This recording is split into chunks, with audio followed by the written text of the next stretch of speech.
Hola, ¿qué tal? ¿Cómo están? Continuamos con el curso de gestión ambiental de relaves mineros, tecnologías, impactos y estrategias sostenibles. Esta vez continuamos con la clase 5, módulo 5, que tiene que ver con el monitoreo y evaluación de relaves. Bueno, ya hemos visto ciertos impactos ambientales de los relaves mineros, drenaje ácido de mina y reprocesamiento, reutilización y reciclaje de relaves. Entonces ahora corresponde ver cómo podemos monitorear y evaluar los relaves. Entonces, para ello hay una serie de contenidos acá que vamos a ver, no necesariamente con estos nombres, sino que los vamos a ir viendo em, de forma variada y los vamos a ir integrando. Entonces, métodos de monitoreo de calidad del agua y del aire, técnicas geotécnicas para el monitoreo, indicadores de sostenibilidad, uso de modelación para predecir impacto a largo plazo y diseño de plan de monitoreo para depósitos de relaves ficticios. Entonces, comenzaremos con la introducción. Primero, los objetivos, comprender los principales métodos de monitoreo ambiental de instalaciones de relave, conocer técnicas geotécnicas modernas para evaluar la estabilidad estructural, analizar indicadores clave de sostenibilidad y riesgo y entender la modelación predictiva en escenarios a largo plazo. Entonces, el monitoreo ambiental de instalaciones de relaves constituye una herramienta crítica en la prevención de impacto severo asociado a la actividad minera. Desde el punto de vista hidrogeoquímico, permite la detección temprana de procesos de drenaje ácido minero, que es el DAM, ¿cierto? Trazando la evolución de parámetros como el pH, potencial redox, metales disueltos, tanto en aguas superficiales como en aguas subterráneas. Esta vigilancia continua es esencial para establecer líneas base, identificar tendencias y activar planes de respuesta temprana, antes de que ocurran daños irreversibles en ecosistemas receptores. Por otro lado, el monitoreo geotécnico y estructural complementa este enfoque a permitir la evaluación dinámica de la estabilidad física de los depósitos. La implementación generada, ya sea por instrumentación o tecnología, instrumentación directa y tecnología remota, es clave para anticipar condiciones de riesgo como licuefacción, aeración interna o deformaciones estructurales, todas asociadas a potenciales fallas catastróficas. Con un enfoque de sostenibilidad, esta práctica también proporciona evidencia objetiva para evaluar la eficacia de las medidas de control implementadas y facilita una mejora continua del desempeño ambiental del depósito.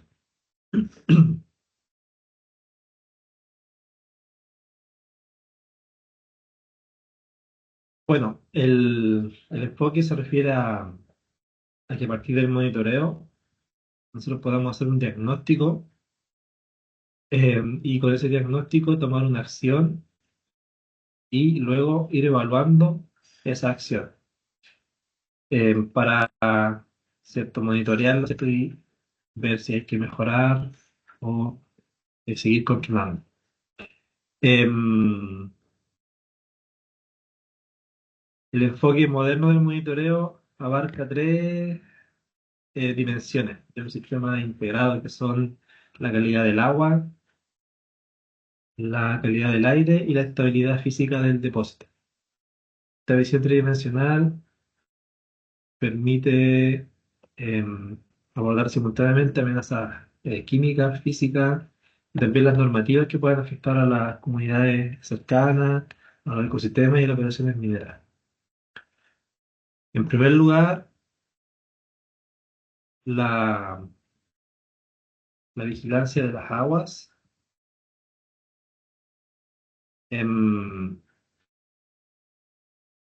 la vigilancia de las aguas permite gestionar el riesgo de contaminación ácida metálica hacia cuerpos receptores y aguas subterráneas, mientras que el monitoreo de material particulado, incluyendo metales absorbidos, fracciones PM10 y PM2.5, que esos parámetros variables los vamos a definir más adelante, pero tiene que ver con el tamaño del polvo. Protege la salud de trabajadores y comunidades expuestas. Finalmente, la estabilidad estructural también del, del depósito, evaluada con criterios geotécnicos o hidrológicos, constituye un componente esencial para evitar colapso y cumplir con estándares internacionales como los establecidos por GISTM, que es el Global Industry Standard of Tailings Management.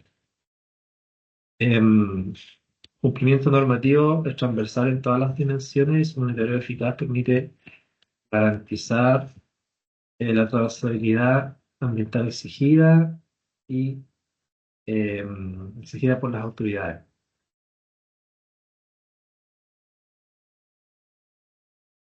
Entonces acá tenemos los componentes clave de monitoreo ambiental. Tenemos agua tanto superficial como subterránea. También el aire, viendo los gases. Entonces, comenzando con el agua superficial, nos permite detectar la presencia de drenaje ácido y la movilización de metales pesados. Este tipo de monitoreo se ejecuta en cauces naturales, canales de descarga, cuerpos receptores cercanos, evaluando parámetros como el pH, potencial, la cantidad de sulfato, si hay sólidos suspendidos, si hay metales como hierro, arsénico, cobre, también con la turbidez. En cuanto a las aguas subterráneas, se instalan pozos de observación para el monitoreo piezométrico y geoquímico también, lo cual permite determinar si hay filtraciones o migración de contaminantes hacia el depósito, desde el depósito hacia acuíferos adyacentes. Este componente requiere análisis de conductividad, relaciones isotópicas y modelación de flujo subterráneo para establecer rutas preferenciales de transporte. En paralelo, también debe haber un monitoreo de lixiviados internos o drenaje, particularmente en tanques antiguos o con baja contención hidráulica. Se realiza en drenes, chimeneas o puntos de acumulación, siendo clave para entender la química interna del depósito y su potencial de generación de contaminantes o drenaje ácido. En cuanto a la calidad del aire, el foco está puesto en el monitoreo de material particulado, PM10 y PM2.5, especialmente en depósitos secos o parcialmente clausurados. Se utilizan estaciones automáticas y sensores móviles para caracterizar la dispersión de polvo y evaluar el cumplimiento de normativas de calidad de aire. Adicionalmente, el control de gases contaminantes que podrían haber como SO2 o ácido sulfídrico se realiza mediante sensores ultravioleta y técnicas cromatográficas, particularmente zonas con reacciones sulfídicas activas. Todo esto conforma un sistema de vigilancia ambiental y robusto y predictivo. Esta lámina se centra en los componentes geotécnicos y climáticos del sistema de monitoreo. Un aspecto crítico es el control de presiones intersticiales, las cuales se miden mediante piezómetros.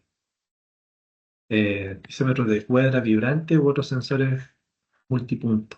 Estos dispositivos permiten identificar aumentos de presión que podrían comprometer la estabilidad del talud, especialmente en sectores con saturación o eventos de infiltración súbita. Siguiente componente son los desplazamientos y deformación, tanto superficiales como internos. Para ello se utilizan inclinómetros, estaciones totales automatizadas y tecnologías remotas como el radar INSAR, que permiten detectar desplazamientos milimétricos y establecer tendencias antes de que ocurran fallas mayores. Este tipo de monitoreo es especialmente útil en tranques activos de gran volumen o con geometría compleja. También hay que sumar la vigilancia de eventos externos, ¿cierto? Como eventos sísmicos, deslizamiento o lluvia intensas también, Esto se puede hacer mediante acelerógrafos y estaciones geotécnicas o pluviométricas, lo que permite implementar sistemas de alerta temprana. También las condiciones climáticas o variables meteorológicas son monitoreadas de forma continua a través de estaciones meteorológicas, que son normalmente automáticas, entregan datos de precipitación, temperatura, humedad y viento.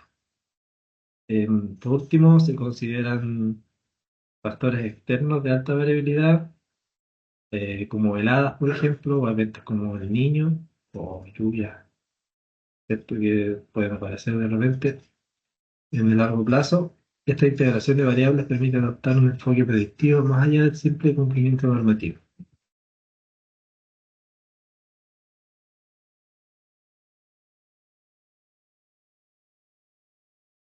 Mm.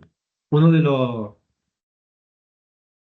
los pilares fundamentales del monitoreo ambiental de relaves es la identificación y seguimiento de indicadores hidroquímicos clave. Por ejemplo, esta tabla muestra algunos indicadores físico-químicos. Tenemos pH, potencial redox, conductividad eléctrica, temperatura. Entonces, ¿para qué controlamos esto? Para evaluar condiciones de oxidación, reducción, acidez y la movilidad de los contaminantes. ¿Dónde los podemos monitorear?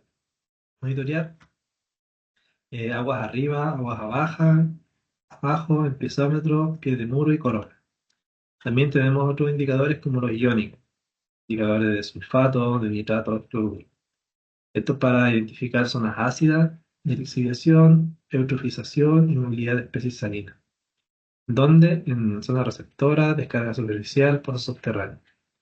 También otros indicadores son los metales. Metales pesados como cobre, hierro, manganeso, plomo. El objetivo es controlar la toxicidad, la bioacumulación y el cumplimiento normativo. ¿Dónde? En una línea base, corrientes abajo, es zonas de flujo preferencial subterráneo. Otros compuestos, por ejemplo, cianuros, amonio, eso va dependiendo de cómo sea el relave también, son un indicador. Em, También otros indicadores son las normativas, la DS90, la EPA 40, la ICMM, GS, GISTM, que sirven para establecer límites de alerta y cumplimiento ambiental. ¿Dónde? Toda la red hidroquímica. Y también validación con modelos hidrogeológicos, estratigrafía, herramientas hidráulicas. Esto para asegurar la presentabilidad espacial y temporal. En cualquier parte, por ejemplo, aguas arriba, aguas abajo, por de observación, podemos poner los puntos de monitoreo.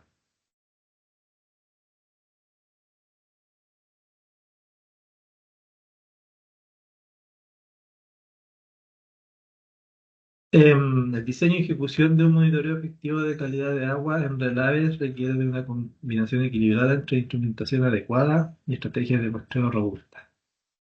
En esta diapositiva se describen los principales métodos empleados en la práctica avanzada.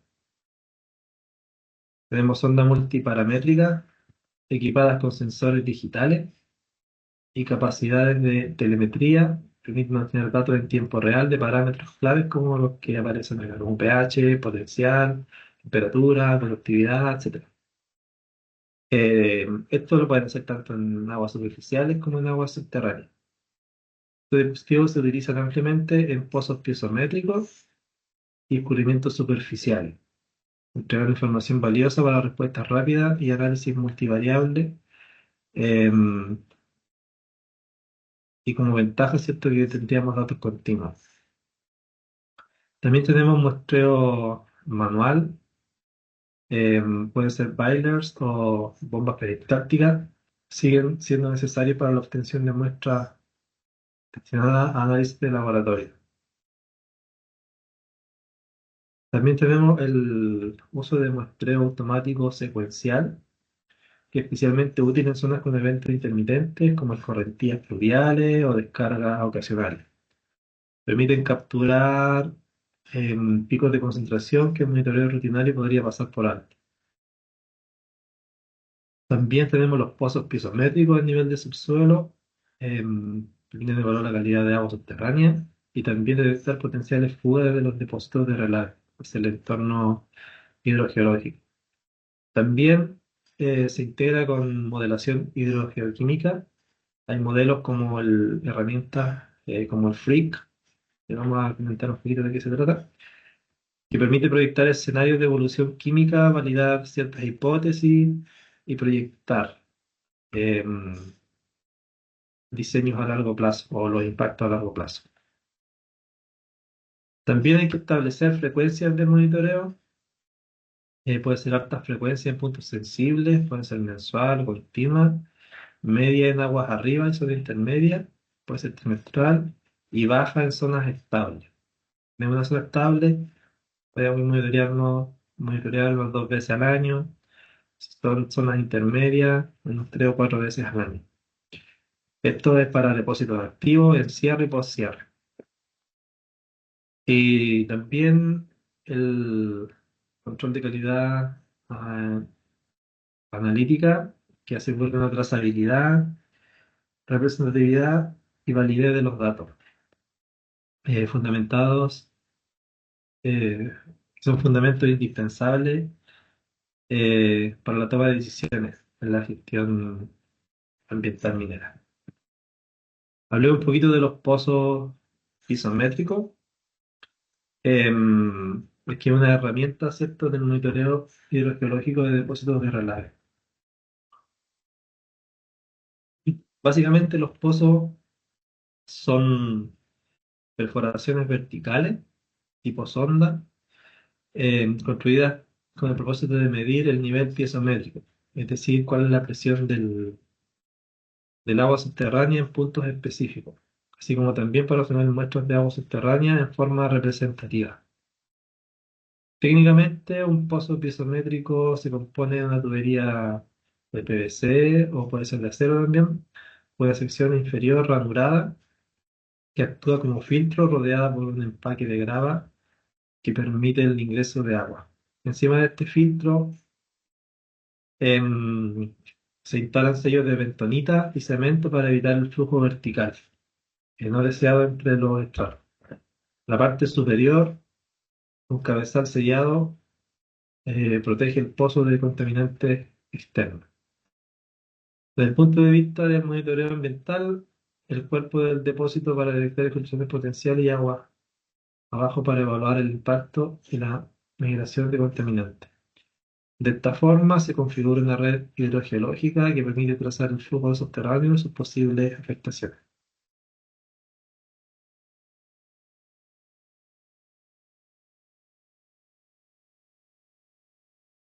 Los parámetros que se controlan a nivel estático son conductividad eléctrica, pH potencial, metales pesados disueltos, sulfato y otros aniones. Para una adecuada representatividad, se realiza una purga del pozo de al menos 2 o 3 volúmenes antes del muestreo y la frecuencia recomendada puede variar entre mensual y trimestral, según los riesgos que tenga el sitio. Em, Cabe destacar que los datos obtenidos son esenciales para determinar o detectar fugas incipientes, verificar la eficacia de los sistemas de permeabilización y retroalimentar los modelos hidrogeológicos del sitio. Además, permite demostrar el cumplimiento de normativas ambientales y anticiparse a la generación de drenaje ácido de mina o la afectación de acuíferos sensibles. En resumen, entonces, los pozos piezométricos no solo son instrumentos de control pasivo, sino que representan un eje estratégico dentro de un sistema de monitoreo moderno y basado en criterios de trazabilidad ambiental y prevención de impacto a largo plazo. Fuentes de emisión y parámetros claves del monitoreo de la calidad del aire. Em, bueno, las fuentes de emisión principales serían las áreas secas de la superficie de un tranque, taludes erosionados, caminos de acceso y transporte neumático de relave. Estas fuentes permiten emitir PM10 y PM2.5. ¿Qué son estos parámetros? El PM10 viene del inglés Particulate Matter menor a 10 micrones, es decir, son partículas se puede inhalar con un diámetro aerodinámico menor o igual a 10 micrones. Este tipo de partículas puede penetrar hasta las vías respiratorias, como la nariz, la faringe y la tráquea, y causa efectos sobre el sistema respiratorio. Están las PM2.5, que son partículas finas con un diámetro aerodinámico menor o igual a 2.5 micrones. Debido a su tamaño muy pequeño, pueden alcanzar los alveolos pulmonares y pasar al sistema circulatorio, lo que aumenta el riesgo de enfermedades cardiovasculares y respiratorias. Entonces, los mecanismos de transporte de estas emisiones son el viento, ¿cierto?, que favorece la dispersión del material particulado, y la humedad superficial y cobertura vegetal también son factores de control. Entonces, los parámetros críticos que hay que ir monitoreando acá son la concentración PM10 y PM2.5, la velocidad de dirección del viento, la humedad relativa, concentración de metales, porque además, em, además de llevar estos materiales particulados pequeños, ¿cierto? Pueden haber metales trazas, metales pesados. También puede haber gases de CO2 o gases de óxido de nitrógeno.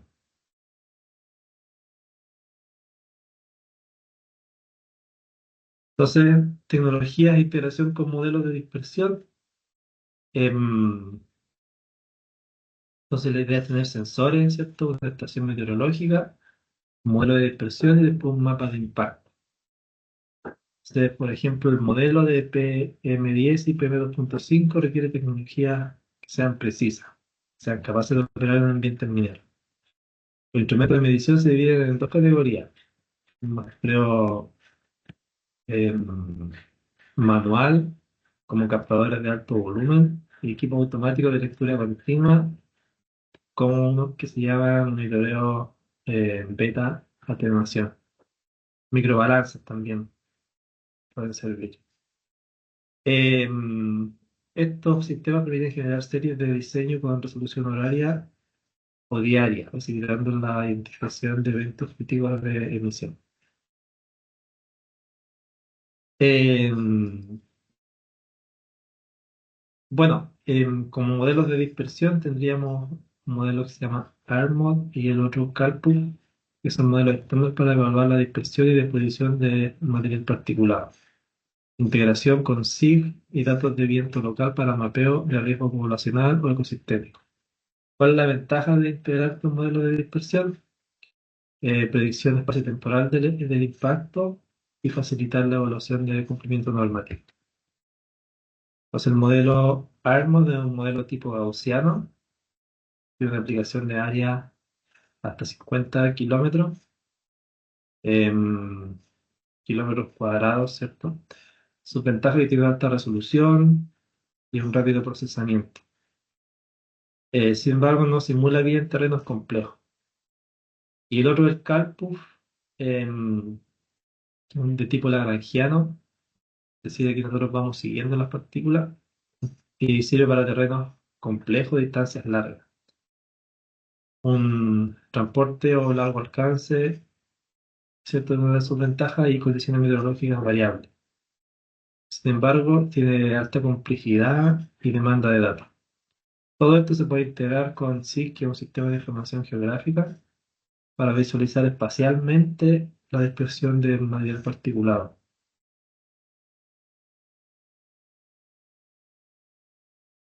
En cuanto a la geotecnia,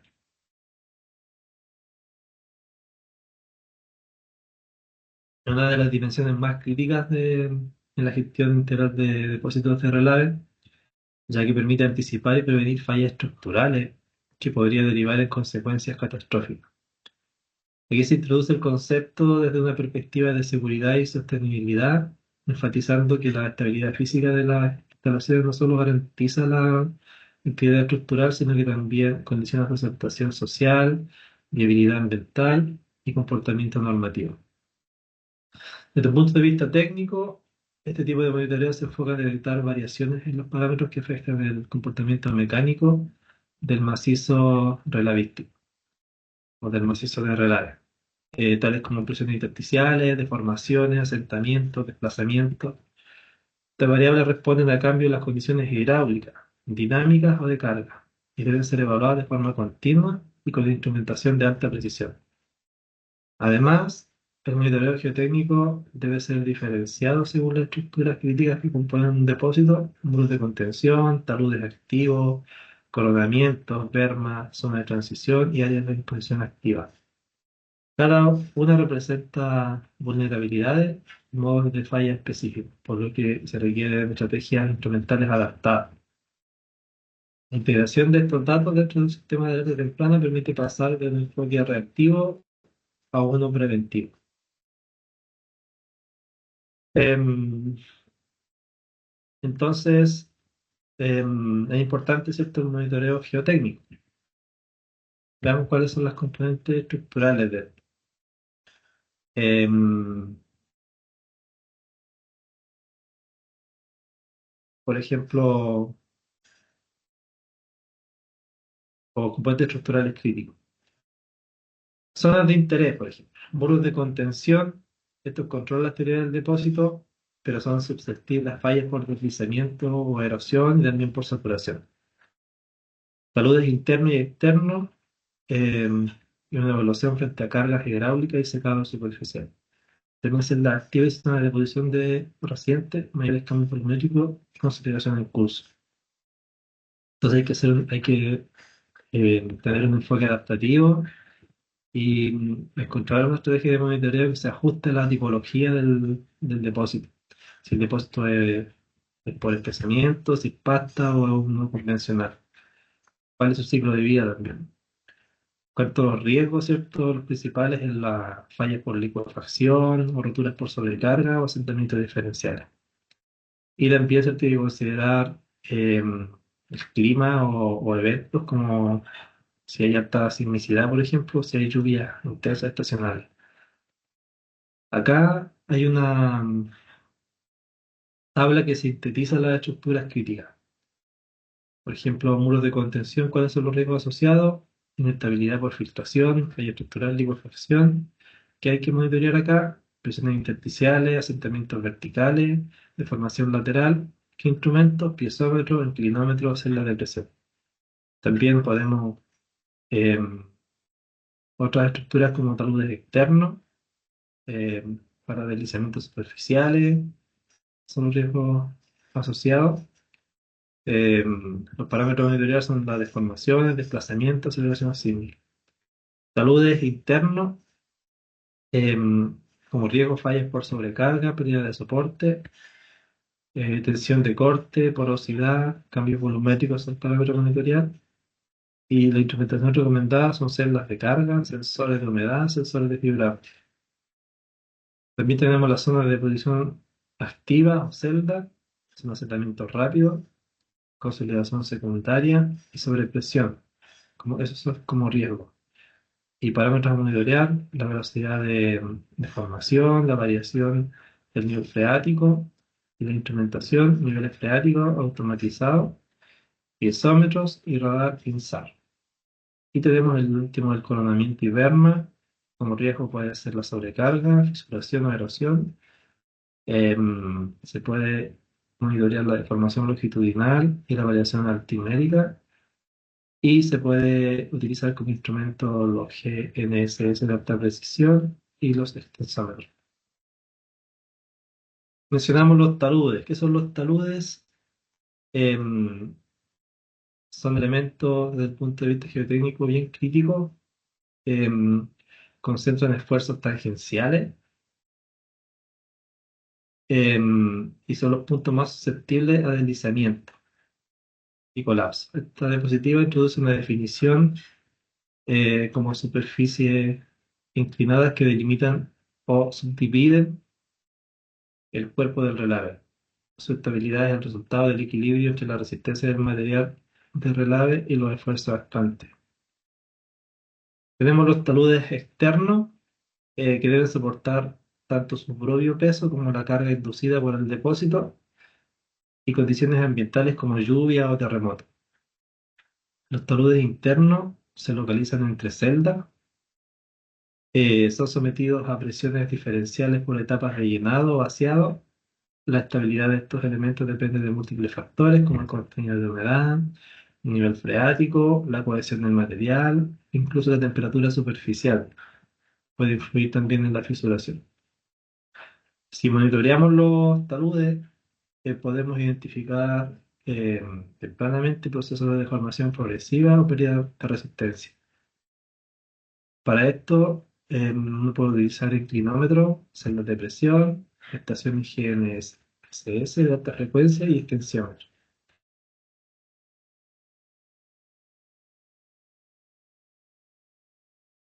En cuanto a los instrumentos o tipos de sensor, tenemos el inclinómetro, que mide el desplazamiento lateral. Se utiliza para monitorear desplazamiento en taludes o muros para detectar movimiento y estabilidad. Los piezómetros, que ya lo habíamos mencionado, ¿cierto? Para medir presión intersticial o presión de los poros. Evalúa la estabilidad hidráulica en muros de contención y zona saturada. Tenemos los extensómetros, que miden las deformaciones internas, su aplicación de detección de asentamientos diferenciales o su incidencia en el cuerpo de depósito. Y tenemos las celdas de presión, em, que miden esfuerzo o cargas en estructura. Como aplicación tenemos control de esfuerzo en estructuras de confinamiento o muros para prevenir fallas mecánicas. En cuanto a tecnologías y sensores o tecnologías avanzadas de monitoreo, están las que mencionamos, las estaciones GNSS permanentes, monitorean normalmente desplazamientos horizontales y verticales, su frecuencia o resolución es alta y se aplica en monitoreo de subsistencia y desplazamientos estructurales. Tenemos el monitoreo en tiempo real, RTM, que es para monitorear variables geotécnicas integradas. Su frecuencia es segundo a minuto y aplicaciones de alerta temprana de fallas estructurales. También tenemos sistemas de telemetría, que es para transmisión de datos de múltiples sensores, tiene una frecuencia continua y una gestión centralizada. O sea, su aplicación es gestión centralizada de información geotécnica. Tenemos los radares de apertura sintética o los INSAR. em, Sirven para monitorear deformaciones superficiales en áreas amplias, su frecuencia de resolución de días a semanas y aplicaciones de detección temprana de movimiento del talud extenso. Y también tenemos drones con sensores LIDAR, monitorean el modelado topográfico y detección de cambios, tienen misiones periódicas, ¿cierto? Pueden ser de días o semanas, y como aplicación, evaluación del comportamiento geométrico post-evento. ¿Cuáles son los indicadores de sostenibilidad ambiental y operativa? Tenemos la huella hídrica, aquí, bueno, es decir, em, ¿cuáles son los indicadores que nosotros podemos decir este es un relave que es sostenible, ambientalmente y sostenible operativamente? Entonces, una que sea es que la huella hídrica sea baja, la huella de carbono también sea baja, que haya una alta tasa de recirculación de agua. ¿Cuál es el porcentaje de las áreas rehabilitadas? Y el número de incidentes ambientales reportados sea lo mínimo posible. Entonces, por ejemplo, para la huella hídrica, la unidad de medida son los metros cúbicos de agua por tonelada de mineral procesado. La frecuencia de evaluación tiene que ser mensual o anual. Acá hay una norma de referencia, la ISO 14046, y evalúa la deficiencia hídrica y dependencia de fuentes críticas. Prioriza tecnologías de recirculación. La huella de carbono se mide en toneladas de cobre, perdón, toneladas de CO2 equivalente por toneladas de relave. Se evalúa anualmente bajo la ISO 14064 o 14067. Mide el impacto climático, vincula eficiencia energética de transporte, equipos y edificios. Tenemos también la tasa de recirculación de agua. Su unidad de medida es el porcentaje de agua recirculada. Su frecuencia de evaluación es mensual y continua. Y esto, la norma o referencia, puede ser estándar interno o buenas prácticas CMM. Utilidad operacional, indicador de eficiencia hídrica, se correlaciona con estabilidad química y volumen de embalse. También porcentaje de áreas rehabilitadas. Su unidad de medida sería el porcentaje sobre el área total del depósito. Se mide trimestral y anualmente. Su referencia serían los planes de cierre o el DS-248. Mide el avance hacia cierre progresivo y gestión pasiva de relaves. Por último, los incidentes ambientales reportados. Tendríamos los números de eventos. Esta frecuencia de evaluación es inmediata o trimestral. O sea, si hay un evento, uno lo mide inmediatamente. Y después hace una medición trimestral, cuánto llevamos, ¿cierto? Cada 3 meses. Esto de acuerdo a la ley 20.417 o el DS 40. Es para control de cumplimiento ambiental y trazabilidad frente a la comunidad y autoridades. Entonces, la huella hídrica la podemos reducir, ¿cierto? Con un sistema de recirculación, lo cual implicaría una disminución del consumo de agua, la huella de carbono con una optimización energética y con una tasa de recirculación. Se puede evaluar con el porcentaje de áreas rehabilitadas también. Y esto va a mejorar la percepción social y el cumplimiento normativo ante la autoridad ambiental.